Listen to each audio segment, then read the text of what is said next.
What up, everybody? What up, everybody? Let me get to the spot. Let me get to the spot.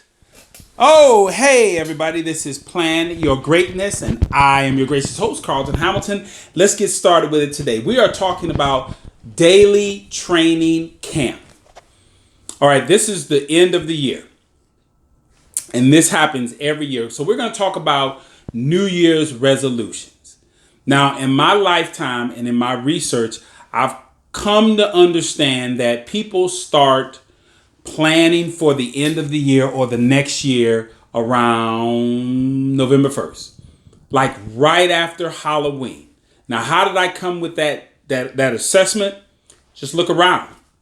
Think about how early you start seeing people put up Christmas decorations. See how early you start hearing Christmas music. And I swear this year was the earliest that I could ever remember Christmas music. I believe I heard it about a week before Thanksgiving. A whole station out here, 94.5, dedicated to Christmas music about a week before Thanksgiving. I mean, I didn't hear anything, But also I believe that when you look at the three, Halloween, Thanksgiving, Christmas, when you would put them in order, Christmas dwarfs everything. But in second place, I believe it's Halloween as far as the money that's spent, and then comes Thanksgiving, and it's just gotten earlier and earlier and earlier. But let's get back to what we're talking about. Daily training camp. All right. So people are thinking about the next year right after Halloween.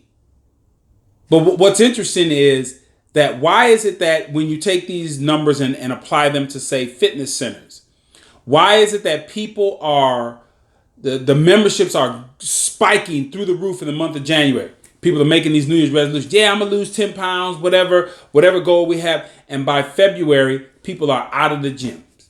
Every single year, they get these memberships and then boom, they're done. You know why? No preparation. No preparation. And preparation and setting those goals make the commitment stronger. Now, I'm going to give you an example. I used to play professional sports. You know my story.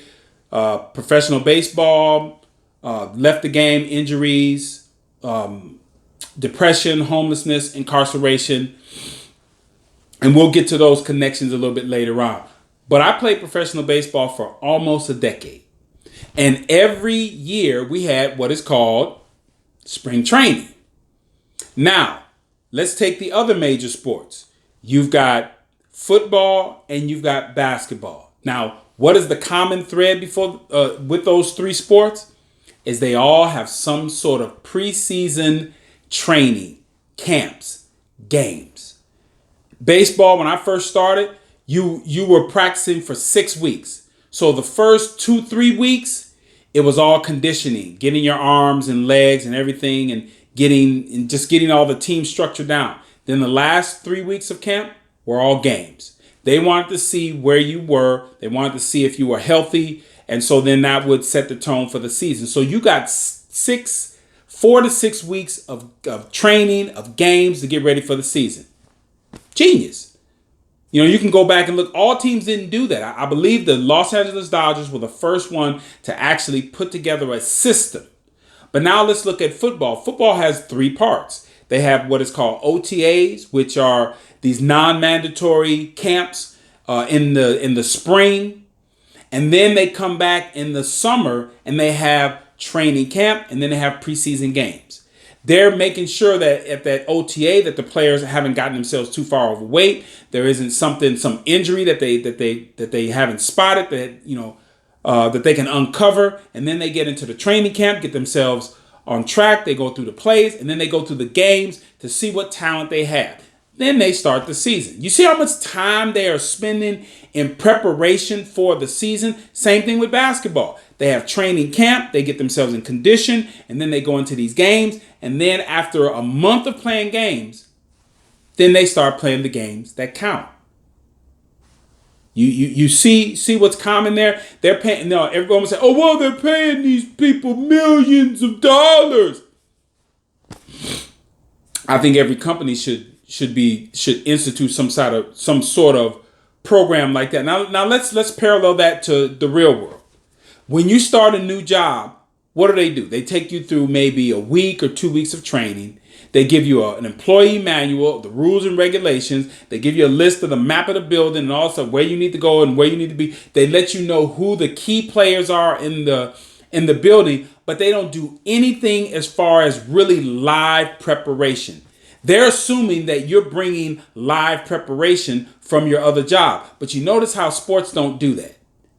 They have a camp. They say, I don't care what organization you were in, because when I was playing professional baseball, they had a thing called the Cubs way. So it didn't matter what team you came from, you were going to come into this organization and you were going to learn the way that they did things.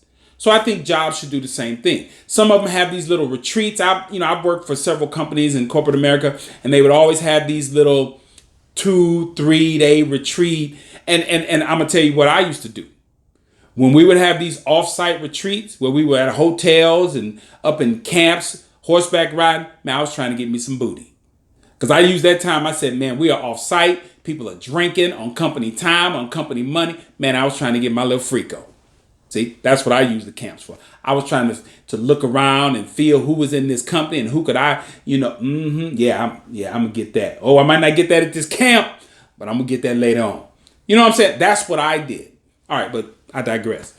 All right, so now let's say you're starting school. Now, when I was at ASU, I worked in a department called FYE, Freshman Year Experience. It was basically the onboarding program for all incoming freshmen. And I can tell you that they had processes in place, but they didn't last long enough. There was not enough things that laid out the school. Okay, where's everything on campus? Where are all the strategic connections? Where do I get the food? Where do I go for academic advising? They gave you a map, but they never walked you through it. That's what sports do. They walk you through what is going to be real life situations. When you need academic assistance on campus, you got to know where it is. If you need to change a class, you got to know where that is. Where to get the food. Just all the resources, somebody should be walking you through that as far as just mapping out where your classes are. So do you need a skateboard? Do you need a bike? Or do you need whatever to get yourself around campus? Those are very important things that students need to know before they actually go live. Now, when I was in prison, okay, let's think about this. I can unequivocally tell you with absolute certainty that there was not an onboarding process going into the prison system other than the necessary legal stuff that they had to do. There was not a process that walked me through how prison was going to be other than the jailhouse Johnnies that's going to tell you all the information that they deem is necessary, they feel is important. And there was not an exit process or an exit interview or an offboarding process. Now, in professional sports, if you follow sports, you've heard the term exit interview. They always do this at the end of every season. Every player has to come in and give an exit interview. And I believe that exit interview consists of a full physical to see where he is. Is this player operating with some sort of injury that we need to take care of? Or then they do a mental evaluation. They talk to him. How'd you feel about the season? What could you improve on? What was this? What did you like about the coaches?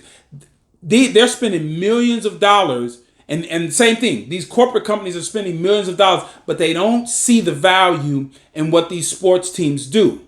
So in prison, there was no onboarding, there was no process, there was no mandatory, because I believe that if you go to prison, I think it should be mandatory that you program. If you don't have a high school diploma, it should be mandatory you get one. Because if you go in there and you don't get a high school diploma, then what good are you when you get back out? It should be mandatory. If you don't get a high school diploma, it is mandatory that you pick a skill. Plumbing, electrician, carpentry, something. You better pick something that when you come out of here, you have in hand a skill that a lot of times does not require you to have a degree. All right. So there was no onboarding. There was no process. There was no offboarding. So everything that I'm doing right now in life, college degree, father, business owner, author, motivational speaker. one of these videos, I'm going to dig through my boxes and I'm going to show you the paperwork that shows I wrote those things down. I made college a goal. I made taking counseling classes, renewing my mind, and I set goals of the things. Everything that I said that I'm doing now, I wrote it down as a goal while I was in prison. Okay, so that's the connection I'm making as far as the daily training camp. There should be a process in your life, and I'm going to get to that in a second, that you are doing this on a regular basis. Do not wait for a company to do this. You do it yourself. Because if I had waited for the criminal justice system to take me through an onboarding process, offboarding system, I never would have got it. Everything that I'm doing right now, I can't tell you other than by the grace of God that is why I did those things. I thought about them, I meditated on them, and then they came into fruition as far as the things that I needed to do.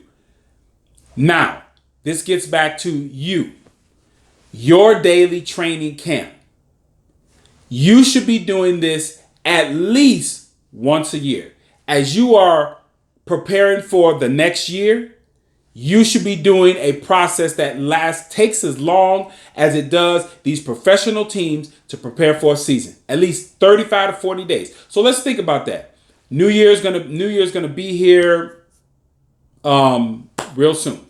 So in the 30 to 45s, at least by December 1st, no later than December 1st, but about the middle of November, like a week before Thanksgiving, you should begin your process of saying, what am I going to do? What did I do last year? What can I work on to get better? And then in that process, you start working in that process. You're doing the training camp. You're doing the live simulations that by when January 1st hit, you should be able to jump right into your process. So here are the individuals that don't do any of that stuff, but then they start going to the gym on January 1st. They're done in 30 days. So if you backed up by November 15th and you started planning and working out and eating better and not forcing on yourself, just trying to get yourself into a rhythm, by the end of the year, you'd probably feel pretty good about it. You may have lost a few pounds and you ready to rock and roll. You're like, man, I can do this. Man, I've been doing it for 35, 40 days. Man, let's get this going. Let's make this transformation. Let's make the next year the best year. And if you do that, if you really look at preparing yourself for the next year, and also as I say that, as far as preparing yourself for 45 days out before the end of the year, now what you're doing is you take that same process and then shrink it down to things that you need to do every day. You have a daily training camp, because I do this every morning. I get up, meditate, work out, I get my day going because I'm doing a daily camp every day. So I do a little miniature daily camp, and so at the same time I'm reloading toward the end of the year so that when the beginning of the year comes, I'm able to just go right into it. And so if you do that, do the large preparation of 35, 40 days, and then you're doing the small ones on each individual day, you are absolutely 100% planning your greatness. This is Plan Your Greatness, and I will say this again. Plan your greatness. You know why? Because no one else will. See y'all next time.